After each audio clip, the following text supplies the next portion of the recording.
কড়া নজরদারি চালাতে সীমান্তে বসানো হলো উচ্চ ক্ষমতা সম্পন্ন অত্যাধুনিক মানের নাইট ভিশন সিসিটিভি। আজ বাংলাদেশে অন্তর্বর্তীকালীন সরকার গঠন হতে চলেছে। আর এই অন্তর্বর্তী সরকার গঠনের আগে ভারতীয় সীমান্তে কড়া নজরদারি চালাতে বিএসএফের পক্ষ থেকে ঘোজাডাঙ্গা এলাকায় লাগানো হলো অত্যাধুনিক মানের সিসিটিভি। ঘোজাডাঙ্গা চেকপোস্টের কাছে 6টি সিসিটিভি লাগানো হয়েছে। সীমান্তবর্তী এলাকা দিয়ে যে সমস্ত মানুষরা যাতায়াত করছে তাদের উপর কড়া নজরদারি চালানো হবে এই ক্যামেরার সাহায্যে। রাতের অন্ধকারে যা চকচকে ছবি দেখা যাবে এই ক্যামেরার সাহায্যে। অন্তর্বর্তী সরকার গঠনের পর বাংলাদেশের যদি কোনো অপ্রীতিকর ঘটনা ঘটে, সেই অপ্রীতিকর ঘটনার জেরে যাতে অনুপ্রবেশকারীরা এদেশে প্রবেশ করতে না পারে তার জন্যই এই কড়া ব্যবস্থা। তার পাশাপাশি ঘোজাডাঙ্গা চেকপোস্টে চলেছে কড়া নজরদারি ও চেকিং।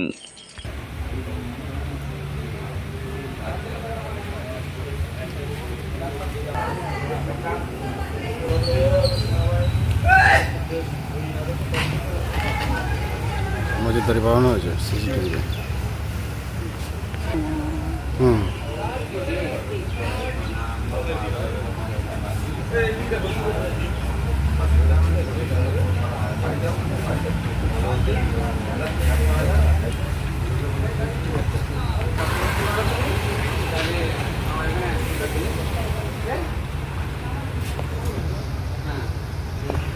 বলতে খেয়াল নেই না এদিকে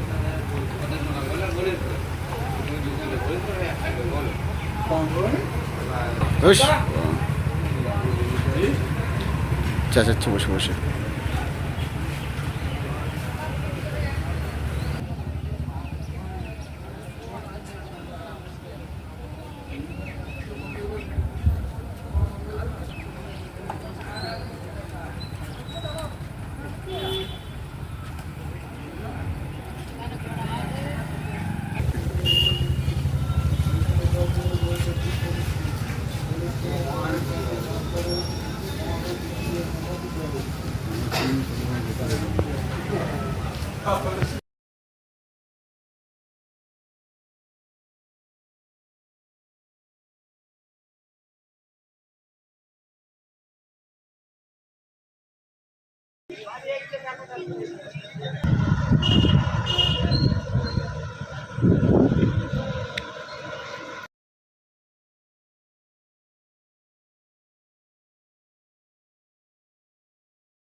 হ্যাঁ, এই বাংলাদেশের অরাজক সময়ের উপরে ভিত্তি করে বর্তমানে আমাদের ভারতের নিরাপত্তার আরও অনেক বেশি করে উন্নত সাধন করা হয়েছে এবং বর্তমানে সিসিটিভি ক্যামেরা বসানো হয়েছে যাতে কোনো রকম অশান্তি মানে না আসে। সব রকম আমাদের ভারত সরকার চেষ্টা করছে।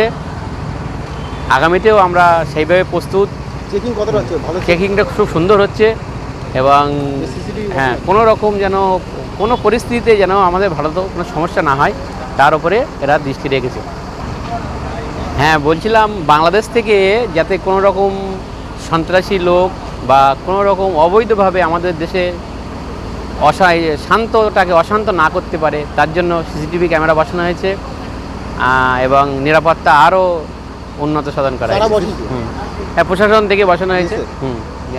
হ্যাঁ, ভারতীয় বর্ডার সিকিউরিটি ফোর্স ওনারাই সিসিটিভি ক্যামেরা বসিয়েছেন এখন। হ্যাঁ, আমার অনিন্দ সান্যাল, বসিরহাট। খুবই ভালো লাগছে। এটা তো করা প্রয়োজন, বিশেষ আমাদের দেশের নিরাপত্তার স্বার্থে অবশ্যই প্রয়োজন।